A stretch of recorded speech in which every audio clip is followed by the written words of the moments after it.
All right, let's get started. Welcome everybody to our new installment of CADRE webinar series. Just a little bit of background. CADRE stands for Collaborative Archive and Data Research Environment, a cloud data platform we are building. Latest news is that our beta version is ready to be launched next month. So get tuned for October 26th, and a lot of things going to happen. So we will have a live demo on that day. By the way, we have another webinar just a week prior to that, so you will hear more about this. Here's how you can follow us, all the social media channels. We just want to acknowledge our funding agencies and industry partners for their data support. All of our great partners across the Midwest. Latest news, besides University of Maryland, University of Toronto is our latest trial partner. They're still testing our platform. But stay tuned, with our beta launch, we will accepting open trials for a lot more users. So this is a growing community. A brief breakdown of what happened this year. Our webinar started back in February. A lot of team has presented, and now we are getting ready for the beta launch. The previous teams, I'll quickly go over them. Sorry, because of time limitation, but we have all these recordings available on the website, so you can check them out if you're interested in previous presentations.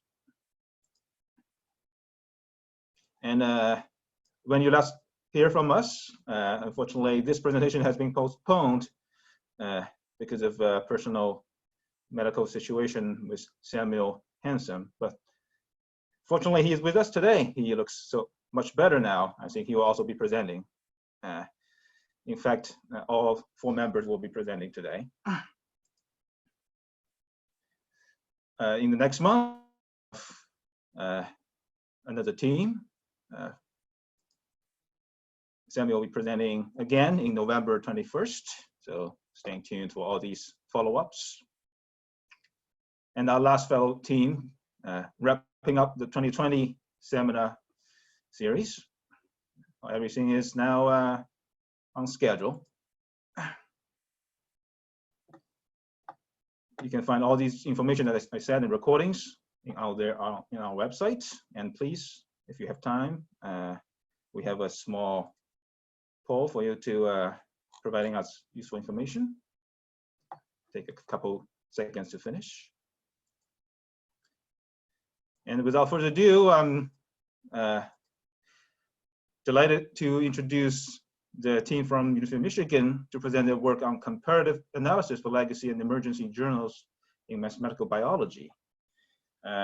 In this presentation, they will provide a comparative analysis on how legacy journals and newer journals in mathematical biology are doing in different publication models.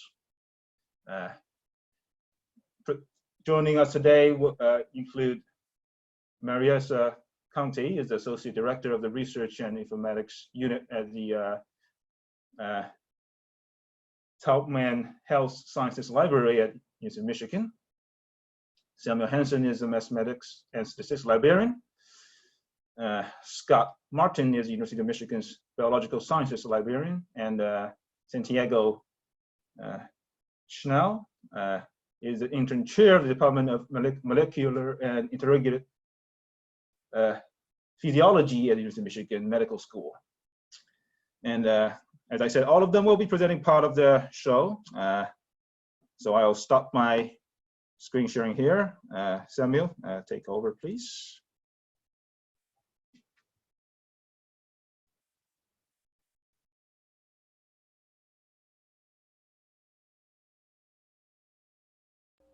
Sorry, I was just gonna take a second here while I figure out which exact, there it is.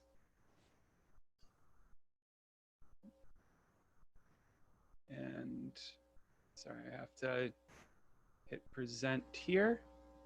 There we go. Can y'all see the presentation now? No? Now I Here do, you yes. go. Oh, Got okay. it.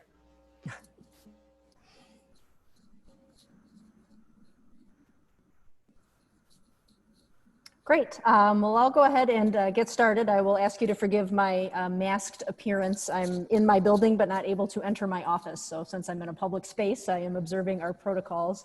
My name is Marisa Conte. I'm from the Tubman Health Sciences Library at the University of Michigan, and together with my colleagues, we're happy to come and provide an update of our work in progress as we look at some of the differences and run a comparative analysis between legacy and some emerging journals in the area of mathematical biology. So for today, Santiago is going to kick it off just with an introduction and really describing the rationale for the project, why this was identified as a problem and what we're hoping to do with what we learn. Sam is going to talk about the methods and also walk us through a comparison of the data sources that were used. Scott will talk about one piece of the results, and then I will talk about another piece, and then we will wrap up by talking about our outstanding analyses, by which I mean those that we have yet to do, which I'm sure the results will be outstanding. And then we'll also have some concluding remarks about what we hope we'll be able to do with these results.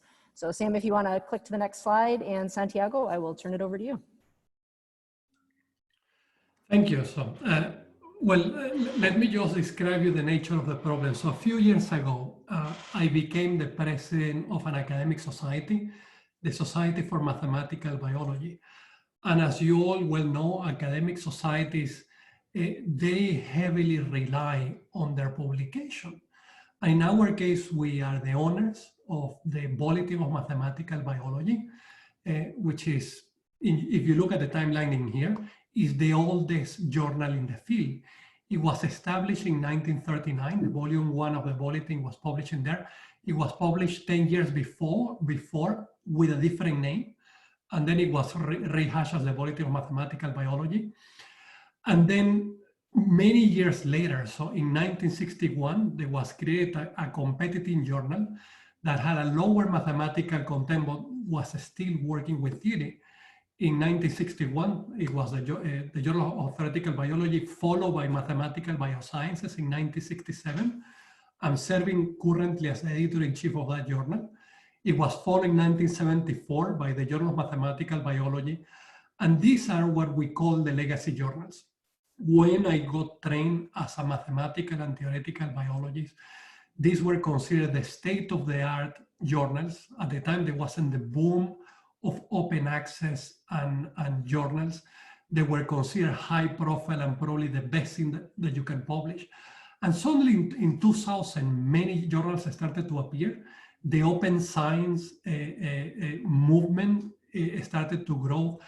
And we have two journals that started to steal. So if we can call it in a politically incorrect way, the customers, the base customers that we had in the Bulletin of Mathematical Biology, the Journal of Theoretical Biology, Mathematical Bioscience, and Journal of Mathematical Biology. And those journals were the Interface and PLOS Computational Biology. They were established with a year of difference. The Interface in 2004 and the PLOS Computational Biology in 2005. And well, the challenge that I have is that when you are an academic and you deal even with the publishers, the information that you have about the journals is very limited. You know, so what are the editorial policies?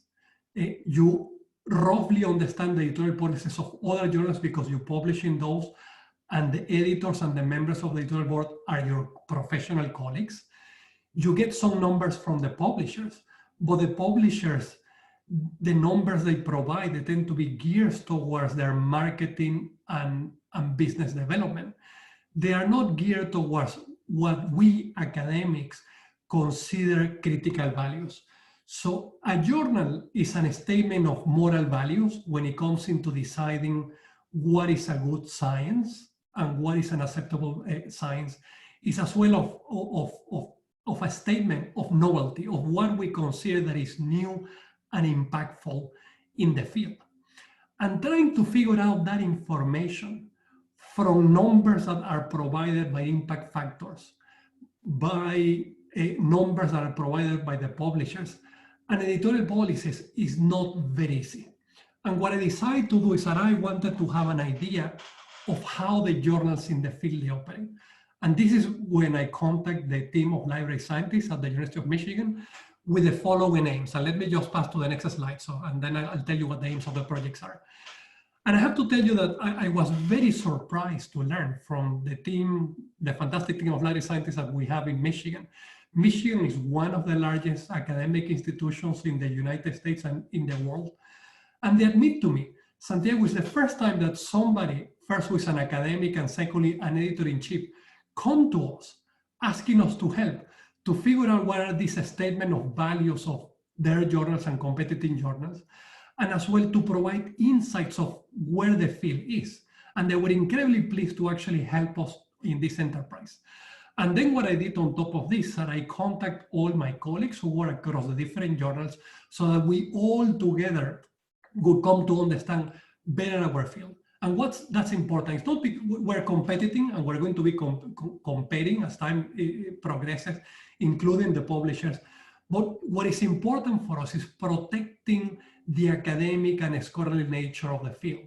And the only way that we can do this effectively is by understanding deeply what our journals are. And the points that we wanted to figure out was early on, developing and testing methods for the comparative analysis of the bibliometrics and the content of the journals. Then we wanted to have figure out what are the publication trends, why the legacy journals are still popular within some subjects of mathematical and theoretical biology, and why the emerging journals, they are taking over other fields. Are we having the same authors publishing in the legacy journals and in the emergency journals? Is the new generation publishing in one and not the other one? We wanted to figure out these trends because they are critical for understanding the future of discipline. And the other thing is that most of these journals, so the journals that I list to you, they are highly interdisciplinary. We publish everything in the sense that is mathematical, computational inclined, applied to the biomedical sciences. Is there any way to distinguish the journals? Do the journals have a specific strength that is not evident from the table of contents or is very difficult to infer? And the only way to do that effectively is as well with this analysis. And the other thing that as well we wanted to figure out is we need to give clues as editors and biblioscientists of where the authors they need to publish and what are the advantages of publishing with one journal with respect to the other one. And I don't think neither the publishers nor the editors-in-chief, they know how to articulate this very effectively. And my goal was collecting the data so that the journal that I'm currently editor-in-chief and the journals of my colleagues would be able to articulate very well what is the added value of publishing in our journals with respect to other journals in the field. So this is as far as the introduction that I have to say goes. So I'm going to now pass the baton to the rest of the team. Okay, so I believe that is me now. And so I want to talk a little bit about the data sources itself. Of course, these, at least a couple of these are data sources that you will recognize from CADRE itself. But when I was pulling the Web of Science data, I actually pulled that from a SQL database that I made myself. It was before CADRE was widely available. And so I actually had used a fork of the code that was used to create CADRE that was up on GitHub to go through the Web of Science XML myself. And it is a mirror of the 1900 to 2017 version of the data that was up. I know CADRE has now expanded to the more recent years, with the exception of a few materialized views that I have created in order to more quickly run some very specific queries that I have done over and over again a few times, specifically around citation amounts, ones that should actually be handled a little bit more easily with the graph database. So I'm really excited to see that coming up. Now, the Microsoft Academic Graph data, we did pull directly from CADRE. We pulled that using pgadmin for the query, and then I downloaded the data as a CSV. This was just the general metadata for everything that was marked as being published in any of these 6 journals that we were talking about. And then we also did pull data from PubMed using the legacy version of their search. PubMed is done by the National Library of Medicine. It was exported as XML. I then parsed that using a Python library called PubMed Parser, which I used to extract the data directly from the XML. Now, of course, the big problem for anything like this is that we now have data from 3 different data sets, none of which share unique identifiers. So this was a bit of a problem. This is where a large amount of our time actually went into, was trying to figure out how to match pairwise across, well, match anyway, but we ended up doing pairwise across all these data sources. Now, for the ones where DOIs were present in the data sources, this was relatively easy because DOIs are URIs. They are persistent identifiers that will match across. But DOIs are maddeningly not consistently stored across data sources. For some things that I know have DOIs, Web of Science doesn't have them, but PubMed and Microsoft Academic both do, or in some cases, one has them. And then there's others where they don't seem to exist at all. We ended up, for the ones that we could not match using DOIs, we matched using a Python title matching using a Python journal or Python library called Fuzzy Wuzzy, which is a really weird word to say in a professional webinar, but it was developed by SeatGeek, who are a company that resells tickets. They're a ticket reseller. And the reason they developed this, and the reason it's a very nice matching library, is that when people type in the title of events, they don't always type in the same title, or even really that close to the same title. I mean, just thinking about a sports event, like if you have Arsenal versus Leicester in the Carabao Cup, a match I happen to know is happening right now, you might say Carling Cup because you forget that it's now Carabao Cup. You might say Arsenal FC instead of Arsenal. And so there's a lot of different ways to do it. And so SeatGeek has developed Fuzzy Wuzzy. It is based around Levenshtein distance, which, if I put it simply, is a measure of how many edits it would take to get from one string to another. We attempted to match the titles between data sources by pairs. So let's say we're comparing Web of Science to Microsoft Academic Graph. For publications in the Web of Science from the Bulletin of Mathematical Biology, because at least I was able to limit to journal matching. Without a DOI, first we would use the standard similarity Fuzzy Wuzzy measure to find the title with the highest probability of it being a match from the set of Bulletin of Mathematical titles that we pulled from Microsoft Academic. If it had a score of 100, indicating that's a complete title match, we considered them a match. If it did not, what we then did is we tested 2 titles using the token set ratio version of matching, which tokenizes the titles and then compares the set of intersections and the remainders. If the score was the same or higher as its initial score, then we considered them a match as well. Now, we did this testing for each data source pair in each direction, and then we combined all, how many is that? 6 paired matches at that point together in to a single harmonized set. That harmonized set ended up being 18,300 items, which is 99.23% of the smallest data set. Because, I mean, the most we could possibly have is 18,442, which is how many items were in Web of Science. The other ones were larger. A lot of this seems to come down to how many of the little like notes from the editor and just small like addendums and things were actually indexed and which ones weren't. Microsoft Academic is known for similarly to say Google Scholar, catching a huge amount of stuff, which is why it's not surprising that that one is the largest of the group. Then to verify all of this, we just randomly chose 201 of the items that did not have DOIs. So we just looked at the ones that we had to do pairwise matching on. And we tested 201, which was a percentage that I don't fully remember at this point, but they were all manually checked and they all matched completely. There was no issues among that sample. So we then continued forward and did work with these data sets.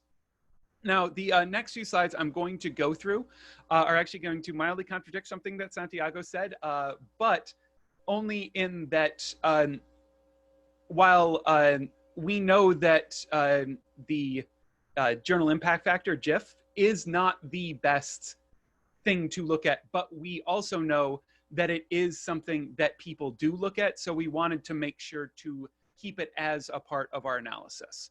And the limitations of the journal impact factor are well known and well covered, but they are used to compare journals. A lot of people look at this, editors look at this, authors look at this. And so given the scope of the project, we did decide to look at them. Because of the 2-year window, we had to start in 2006 because that's the first year that there was a journal impact factor for all of these journals.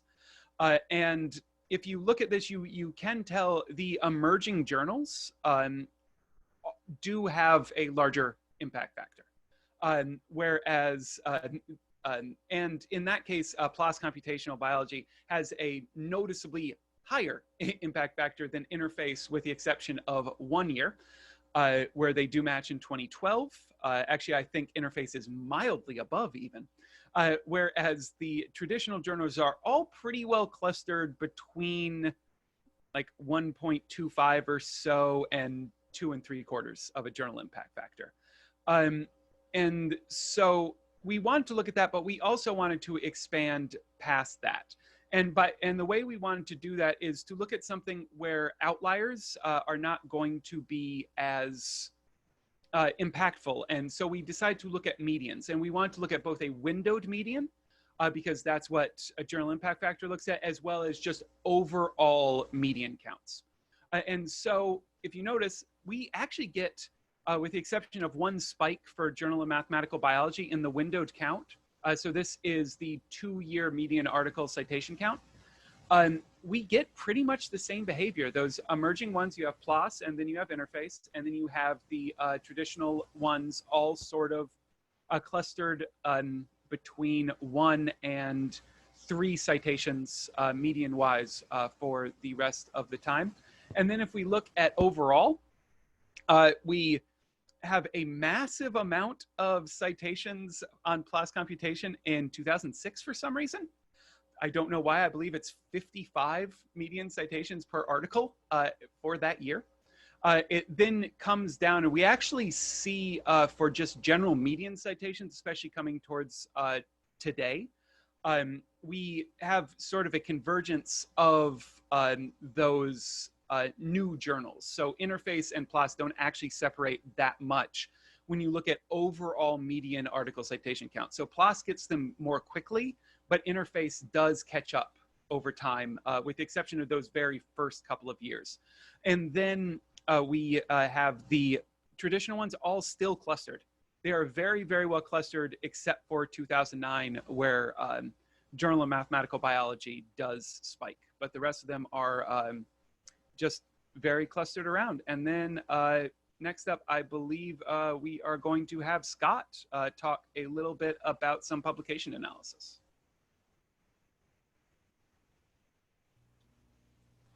Okay, can you hear me? Okay, I see thumbs up and things. All right, so when we started to look at this data, so I'm going to talk about the publication analysis that we looked at, sort of citation and publication patterns, and then Marisa is going to talk a little bit about what we saw in terms of the subject classification data for the aggregate article set.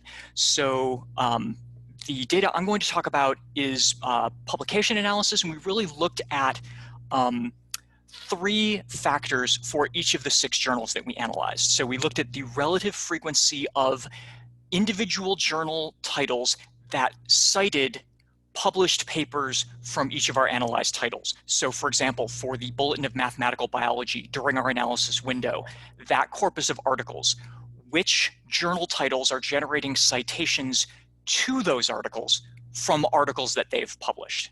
That tells us something about who the, you could think of it as who the consuming audience is for the output of a particular journal, and can we see distinct differences journal to journal, or looking at the legacy versus the emerging journals by looking at that data.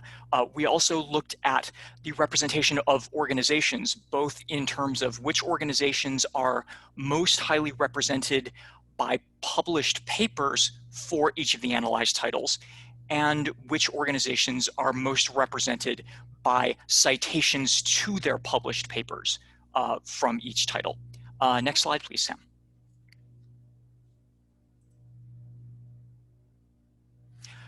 Okay, so looking at the citing journals analysis of the titles with the highest counts of citations to the articles in our analysis corpus for each journal, how many of those journal titles were unique to each individual journal in our analysis set? So which of we in our case looked at the top 20 journals that generated citations to articles in our corpus. How many titles were shared by individual journals in our analysis set, and how many titles were unique to individual journals in our analysis set? The unique titles in particular is going to tell us something about that question that Santiago posed. Are there differences journal to journal in terms of their scope, whether that's formal or informal in terms of publication patterns? And then what conclusions can we draw from the patterns that we see? Next slide, please, Sam. Okay, so these are the number of unique titles for the top 20 citing lists for each of the titles that we analyzed. So we see that the emerging titles, or the emerging journals, which are, as we've observed, scoped rather differently than the legacy journals, have a substantially larger number of unique titles in their lists. And those unique titles show unique signatures. So for example, the interface list consists primarily of titles in bioengineering and biomaterials. The PLOS computational biology list, on the other hand, is heavy in titles in genomics and neuroscience. Of the 4 legacy journals, Bulletin of Mathematical Biology actually has no unique titles. All of its top 20 citation generating titles are shared with at least one of the other titles in the other journals in our analysis. The other 3 legacy journals show an interesting sort of divergence. So Journal of Mathematical Biology and Mathematical Biosciences, their unique title lists are focused on applied mathematics, and each also contains a single mathematically oriented biology title. So Journal of Mathematical Biology has Theoretical Population Biology in its list. Mathematical Biosciences has Journal of Biological Systems in its list. In contrast, Journal of Theoretical Biology's unique title list is entirely biological, and it's specifically oriented. It's 4 titles. So it's a shortish list, but those titles are specifically oriented not to things like genomics or neuroscience, or to heavily theoretical journal titles, but to journals involved in the study of ecology, evolution, and natural history.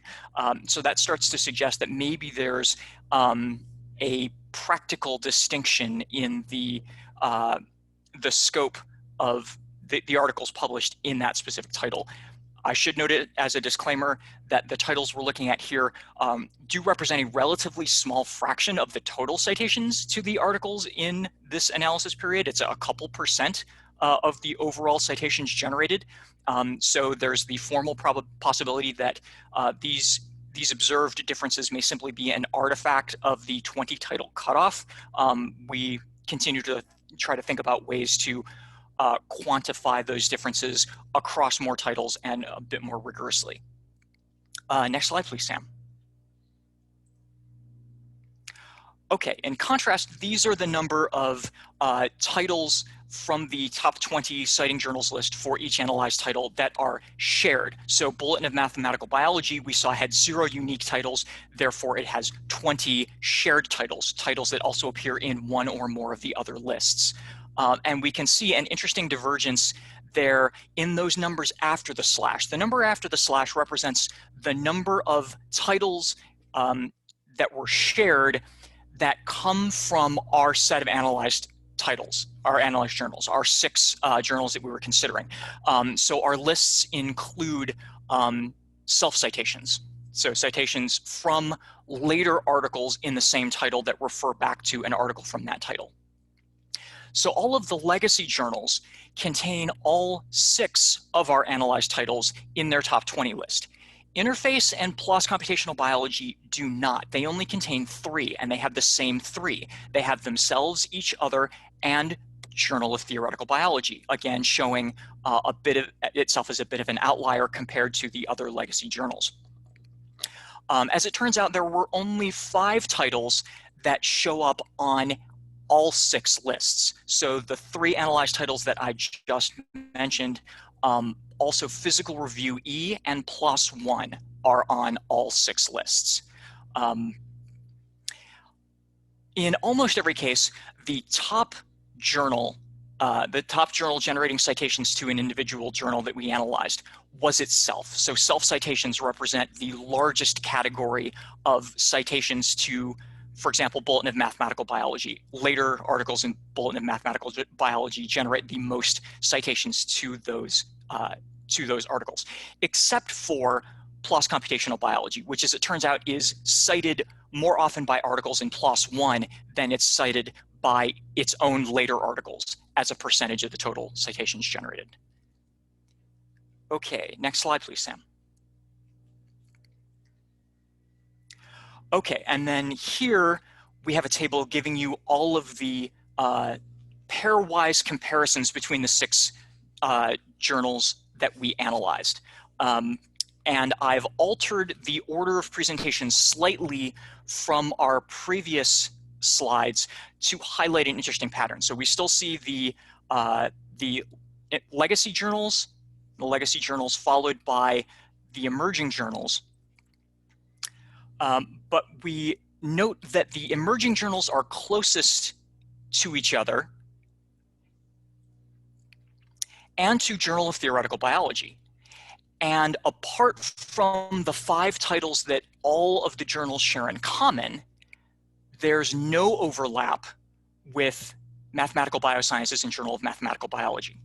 So we could say that these 2 legacy titles are as far as possible from the emerging journals. Journal of Theoretical Biology, in turn, has more in common with the emerging journals and less overlap with the other legacy journals than they have with each other. And then if you look at the remaining 3 legacy journals, again, Bulletin of Mathematical Biology is slightly closer to this side of the table than this side. So we see almost a relationship continuum with Mathematical Biosciences and Journal of Mathematical Biology, most distant from PLOS Computational Biology, and then Bulletin of Mathematical Biology and Journal of Theoretical Biology moving slightly closer in terms of who's consuming the articles published in each journal. Next slide, please, Sam. Okay, so to summarize the patterns that we've seen here, each of the journals that we analyzed are most cited by their own later articles, again, except for PLOS Computational Biology. We can see distinct patterns that separate the emerging journals from the legacy journals. The emerging journals have more unique titles citing them when just looking at the top 20 citing titles.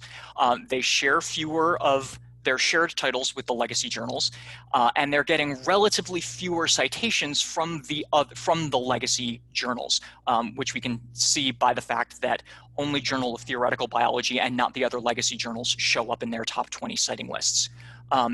Journal of Theoretical Biology appears to differentiate itself somewhat from the other legacy journals in terms of both the amount of overlap in the pairwise comparisons, as we saw in the previous slide, but also, as I mentioned before, in the signature of the titles which are unique to that citing list, which show a relationship to the study of ecology, evolution, and natural history.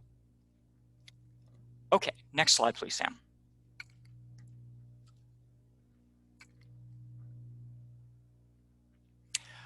Okay, so the organization's analysis data still needs some more scrutiny, but we noticed a few things from our initial analysis. These lists of 20 most represented organizations in both the publications from each journal title and in the citations to the publications from each journal title are consistent within a particular journal for the publications versus the citations, especially in the very top, at the very, top couple three organizations, with a little bit of difference for rank order. But then we see more variation journal to journal, especially when you compare the legacy and the emerging journals. Again, as we might expect, given the overall differences in scope between the legacy journals as a group versus the emerging journals. The list for the legacy journals show a marked anecdotal presence of institutions that are known to have significant programs in mathematical biology. We haven't quantified that. That's from taking a quick look and deferring to Santiago's vastly superior knowledge of who the major players are in the field. It also raises an interesting question about patterns of organizational self-citation distinct from individual author self-citation. We have enough data here that we could ask some interesting questions and maybe get some interesting answers about whether there are notable tendencies for colleagues at specific institutions to cite their colleagues' work as opposed to just their own work. So that's something that we want to follow up on for the future. And then a curious side note, we noticed when we were looking at the data towards the end of last fall that the #2 most cited organization in the Journal of Theoretical Biology data doesn't show up in the top 20 organization list for their articles at all. So this is an organization that was getting cited much more proportionately than it was being published in Journal of Theoretical Biology. And we thought, that's weird. We subsequently learned that a researcher at the institution in question was also an editor at the journal, and in early 2020, that individual was publicly revealed to have engaged in systematic misconduct for years, in which he was coercing other authors to add citations to his work in their own publications. So that was an interesting independent discovery. It does make one wonder what other things along those lines we might find if we dug a little bit deeper, although that is not actually a stated purpose of our particular analysis. And with that, I believe it's time for Marisa to talk about the topic analysis. Yes, I'm happy to do that. Actually, Sam, I think you were going to take on this slide, were you not? Yes, I was. So each of these data sources had unique assigned topics within it. So there's Web of Science has what is called just subjects. These are incredibly broad. They are done at the journal level, and we decided not to use them because we couldn't get anything on the article level here. And they also technically have keywords in Web of Science. That information is incredibly spotty and often useless even when it was used. Sometimes those keywords, I have no idea where they came from. So we decided not to use any of the Web of Science data in our topic analysis. It didn't offer what we needed. Now, the medical subject headings, also known as MESH, is a controlled vocabulary that was developed and maintained and is maintained by the U.S. National Library of Medicine. It is used by human and machine indexers to index citations for inclusions in Medline, which is a subset of PubMed. Because one of the original goals of mesh indexing is to facilitate capacity for discovery and retrieval, it's intended to be used at a granular level. So it is human assigned at the article level, a little bit machine assigned at this point, I do believe. And so the 2019 version contains approximately 29,000 descriptors, 76 qualifiers or subheadings, and approximately 247,000 supplemental concepts. It's a hierarchical vocabulary, and terms roll up under one of 19 categories. So all citations included in our analysis were indexed for Medline, so they all have these mesh subject headings. Our analysis included descriptors, including check tags, which are things for gender, species, and things like that. We did not include some other aspects of the mesh data, including major terms or qualifiers subheadings in our analysis. And then the other one that we decided to use was Microsoft Academic Graph has fields of study. Now, these are machine assigned at the article level. And they can range from broad to finely grained. And it was actually these fields of study that made us decide not to do our own topic modeling. Mostly because the fields of study are one of the more impressive topic models I've ever seen. We figured it was rather unlikely that, you know, a few librarians and a mathematical biologist were likely going to come up with a topic model that was better than, you know, the professionals at Microsoft who are experts at this and get paid a lot of money to do it. But I do want to talk a little bit about what the fields of study are, if you have not been lucky like me to dig into the field of study documentation. And so it's actually built on a 200,000, it is a 200,000 field multi-level taxonomy that was created from an initial seed of science metrics classification and a couple thousand Wikipedia articles for academic fields. They then used that to find a bunch more academic fields of study via Wikipedia linking. The taxonomy was then applied to titles and abstracts of papers to assign fields of study. They also use citation linking in their assignment. Their tagging accuracy is estimated at about 81.2%, which might seem low, but given the size of the corpus in the tens or hundreds of millions, having an 81.2% tagging accuracy, especially with as fine-grained as it gets, is really good.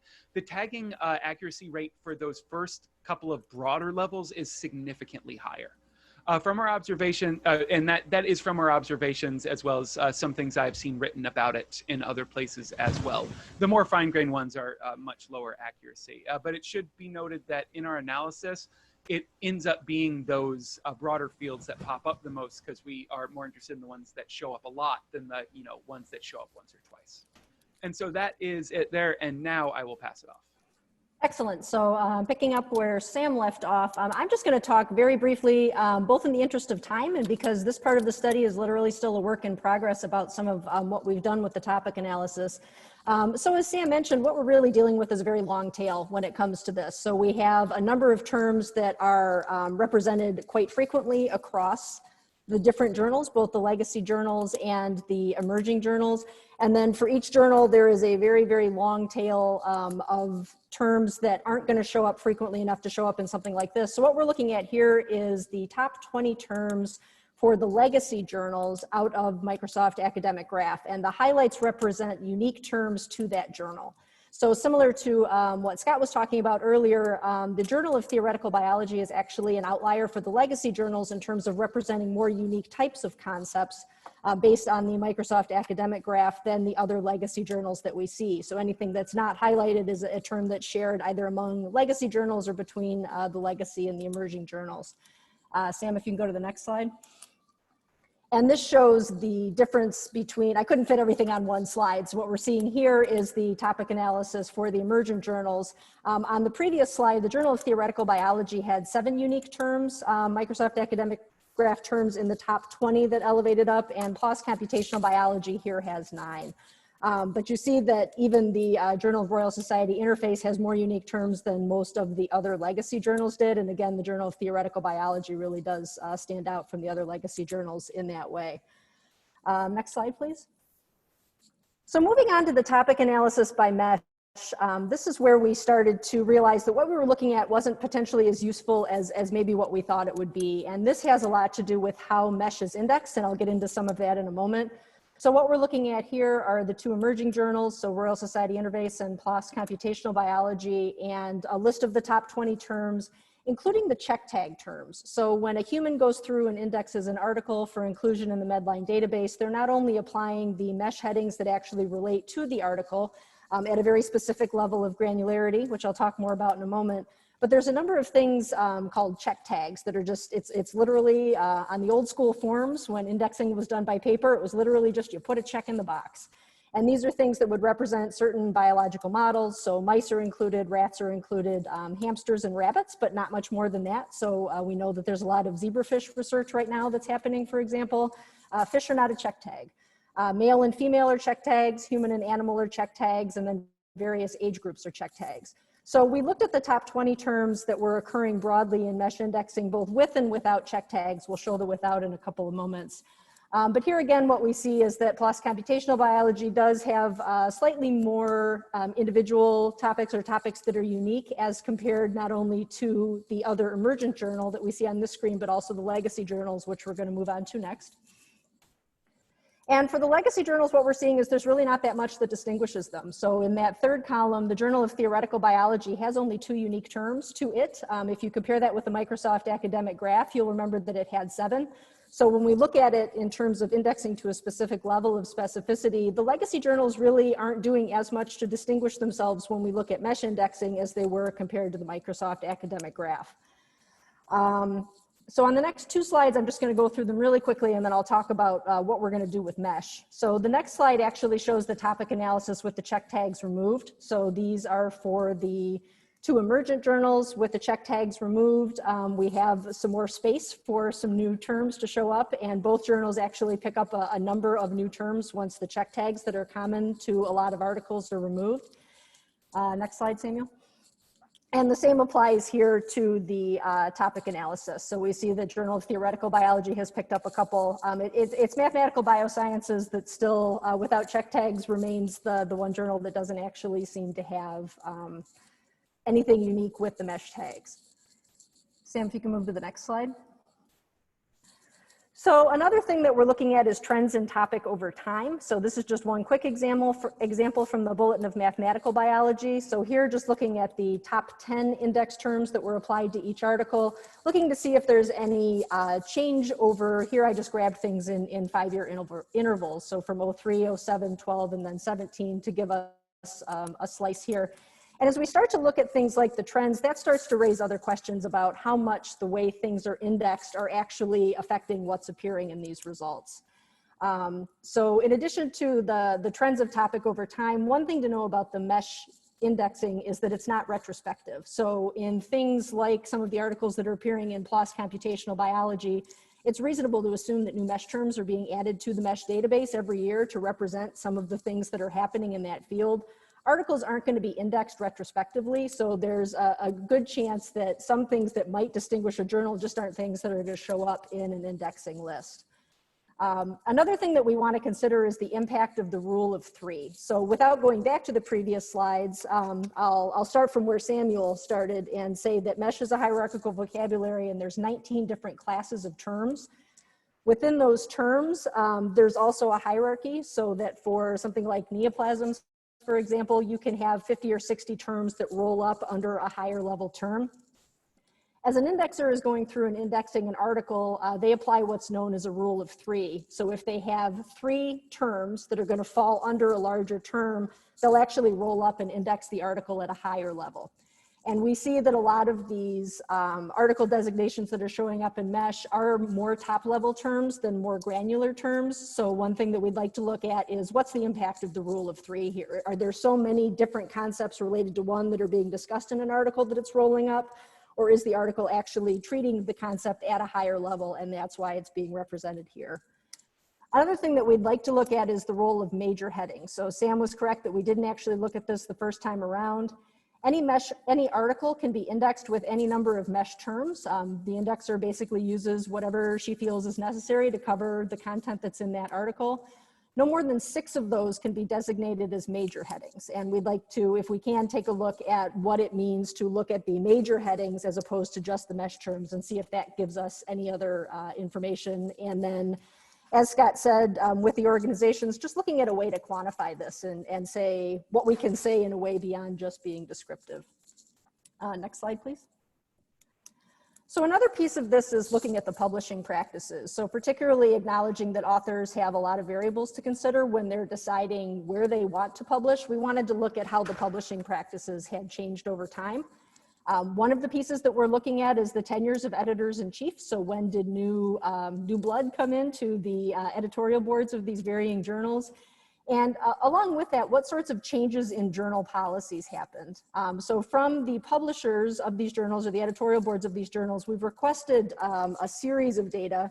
And as you can imagine, this takes a long time for these people to pull together. So we haven't quite gotten all of the information we need from all of the editors yet. But as these are Santiago's colleagues and peers, he is politely exerting pressure to get us what we can. But we'd like to look at things like data that tells us a little bit about the publication practices of a journal. So what's the volume? How many submissions are they getting in a year? And what do the trends tell us about where their submission rates are falling? Of those, how many of the papers are actually being passed on to reviewers? What's the relationship to sister publications? So is the journal a downstream journal for another publication, or do they take papers that they haven't accepted and roll them down to a sister publication? We're also asking for the acceptance rate per year, the time to first decision, and the time to publication. And we'll be able to hopefully match all of these publisher policies and look to see what that can tell us too about what might be going on with these journals. The last thing that we're looking at, particularly since we're dealing with emergent open access journals, is the potential role for author processing charges. So one of the bits of information that we're collecting from the editors as we reach out is, do you have APCs? In what circumstances are they charged? How much are they? Are there programs that people can enter where they can opt out of or get a reduced rate for those APCs? Next slide. So our next steps are some additional analyses. So in addition to what I've talked about, looking specifically at the mesh and seeing how we can drill down into that data a little bit more, looking at some of the analyses that we could potentially do on self-citations, as Scott mentioned, so by author, by journal, and by organization or academic research department. Talking about some of the publishing practices, as I mentioned, and then throughout we've been communicating with the editors, particularly of the legacy journals, who are of course very interested in the information that we're learning. And Santiago, if you would like to take it from here and wrap up with any concluding remarks. Well, I just want to thank first the team. So they have been doing an outstanding job, and you know, I have learned a lot through the process. And one thing that I think is important on this point, because this is a preliminary analysis talk where we are trying to figure out what are the next directions. So if anybody has suggestions, they will be more than welcome. Here we have another editor-in-chief of a journal, so who can actually speak. We have the representative of the Society for Mathematical Biology, the chair of the publication committee. We have two publishers from Springer. So any insights that they can provide for us to improve the analysis would be absolutely outstanding. And as well, any feedback that any members of the audience, they would be more than welcome. Our goal is, you know, we foresee that we might be able to end up publishing probably a couple of papers out of this. If more would be great. So that would be the goal of the analysis. But collecting the analysis from the publishers and the editors will require having the data, and that's going to take some time. So we'll see where we get in there. So, but if you have any questions or comments, so I think this is the time to actually give us a hand. So we would welcome very much your feedback. Thank you. Thank you for the great presentation. Anyone have a question, please unmute and just ask. Yeah, this is Reinhard Laubenbacher. I'm editor-in-chief of the Bulletin of Math Biology. And first I want to thank Santiago and all the team from the University of Michigan for doing a tremendous job. These are really, really interesting data, and I can think of any number of things one can go and ask and try to follow up. So Santiago in the beginning said, you know, what, as an editor, what do you answer to this question, which I've been asked many times? Why should I publish in your journal? You know, why should I not go somewhere else? And in my view, certainly today, journals are sort of like ratings agencies, like the credit rating agencies, like Moody's and Experian. Right? You go there and they give you a stamp, and that gives you some imprimatur of scientific quality. And that's done by the editorial board. You know, so a journal in my mind is synonymous with the editorial board. And when I select journals, I look at the editorial board and I will say which journal has an editorial board that is best able to judge and review my paper. Do they know the field? Do they know reviewers to pick so I don't get junk reviews in the end and I get reviews that are inappropriate? And that's how I pick it. And that's how I think of the bulletin and other journals. So one of the questions I would have based on your data is this hypothesis correct? Do authors actually behave this way? Or do they, which other people sometimes say, do they look at impact factor only? Do they look at time to publication only? You know, people want to publish quickly. And of course, today, you know, you can find anything anywhere. So if I just put it on bioRxiv, people will find it. And if it's a good manuscript, it'll percolate to the top. I don't know. So one could look at the journals from the point of view of what do they publish in relation to what the editorial board looks like. Now, for the legacy journals, I think all 4 of them have some overlap, maybe even significant overlap in the editorial board. I know the bulletin has changed quite a bit in the last few years by changing the editorial board. It'd be interesting to see what the numbers and the results look like since 2016 when I and my co-editor started.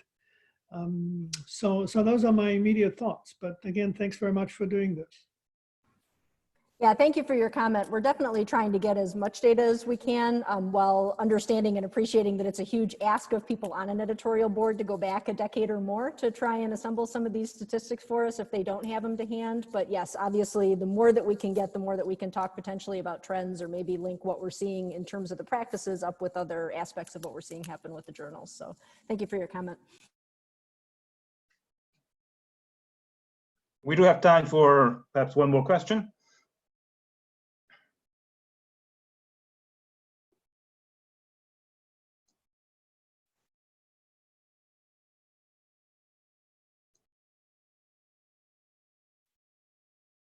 Well, I have one question myself.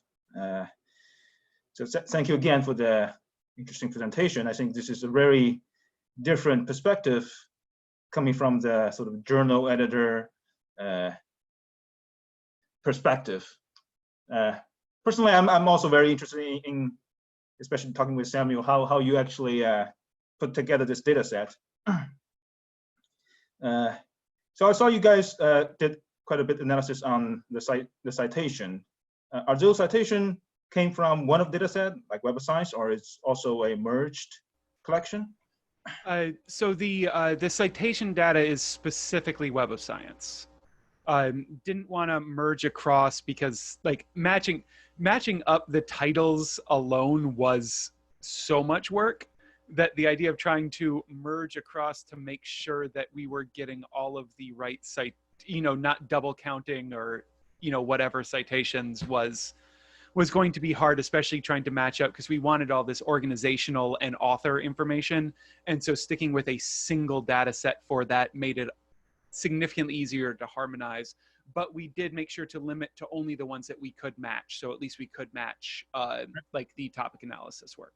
I understand. I think that's a good choice because I think at least the current consensus in terms of citation quality, Web of Science is still the golden standard. I should point out that does create an additional sort of limitation to our analysis in that Web of Science only does citation linking for journals that it indexes. So if we're talking about which journal titles are generating citations to the titles we were analyzing, those are citations coming specifically from journals that are indexed by Web of Science. And so there is the formal possibility, I would expect it to be a relatively small group, but there's the formal possibility that we're missing some data from journals that are not indexed specifically by Web of Science. Actually, I think Web of Science is starting to include external citations. If you look at their UIDs, those citations finished with a fractional number, those indicated not part of the collection. Those, if I remember going through the data correctly, those are references, not citations. So you can't. Yeah, sorry. Yeah, I'm messing up the terms here. Yeah, the references. Yes. Yeah. So Scott is right on that, and the citation count numbers are higher on say Microsoft Academic Graph. I think they're actually lower on PubMed because I don't think PubMed does nearly as much work on citations. No, PubMed's only going to link to citations from PubMed Central, from the place that there's actually a full text corpus. They don't do it otherwise. Yeah. So Web of Science still is, in many ways, especially because they have broadened out their corpus of what they index significantly. And the XML that we're taking from, I do believe, is the broader. It's not the more limited small version. It includes some of the emerging journal data as well. I see. Yeah, that is great. And as a person who worked with data myself, I fully understand the difficulties, especially in merging the different sources. So to follow this up, I think when you guys are getting ready for the publications, CADRE will be willing to host the collected data that you guys have as part of the reproducibility promotion that we are having on our platform. So it'd be great. This will be very useful data set, I think, for a lot of people who wanted to just have a small cleanup subset to, delve into. Sounds good. Well, and I want to thank very much CADRE for the support. So if without your help, we couldn't have got very far away. So I think on behalf of the team, you have been doing an absolutely fantastic job for us behind the scenes. We're incredibly grateful for all the support you're giving us. Our pleasure. It's always our motivation to promote collaborations. And if anyone in the audience do have questions, this is the last call. And we also have the poll. So if you haven't filled it out already, please take a few seconds to do so. Can I ask a quick question from the publisher's perspective, if we still have a minute? It's Mark Strauss from Springer. Yeah, sorry that we're running over, but I guess I'm just being inquisitive more about the objective of the study, in the sense that I know, Santiago, when we started talking about this last year, the objective, my sense was that that a lot of publications in the area of quantitative biology, mathematical biology, quantitative biology were going published in primary biology journals instead of the more specialized math biology, comp biology, quantitative biology journals, and then how to reverse that trend. Is that still one of the primary objectives of a study like this? Ideally, we would like to do that, but the challenge is that if we don't understand first the community and how it evolved with the current journals, then we cannot search for those who actually stop publishing. Yeah. So I think the goal is that we want to first understand the legacy journals and emerging journals, and then in the sooner or later, we'll figure out who the authors are and institutions, and then we can expand the scope where they are now. But this is one of the first phases of the analysis. And again, as you can see, the data we're analyzing is huge. In the moment we add biology journals, we are talking about a massive amount of data sets. Yeah. So, cleaning with the authors first, it's difficult to do that analysis. Right. And is there any sense with the emergence of bioRxiv how many citations to the published articles are being lost through just exclusive citations to the preprint? It's a good question. I don't know if the experts here, they know something about that. It's something we ask all the time about the archive and what. I do believe there's been a couple studies of this behavior with the archive. I don't know them off the top of my head. I don't know what the numbers are, but that would be what I would search for instead of searching for bioRxiv, and hope that the behavior is probably pretty similar. I don't have exact numbers neither. We recently started this coronavirus-related cohort study about recent paper on coronavirus. As you would expect, majority of the new publications appear on the archive for this particular topic, especially it's so recent, and it's growing like exponentially. It's like by 20% every month. It's crazy. Like this boom. So I would imagine for sure there's a lot of titles that will be uniquely there that finally appear in one of the more formal journals. There are some of the databases, not ones that it's easy to get data from, such as say Google Scholar, that do attempt to wrap up articles into a single place and then count the citations together. So if you have some specific articles you want to look at, you could go look at Google Scholar. I think that there's a couple of the others that also do that. But they aren't ones that like we can query and then pull a bunch of data down from, because they tend to be a little bit more capitalistic than that. MAG does include archive paper, I think. Not sure about the coverage, but.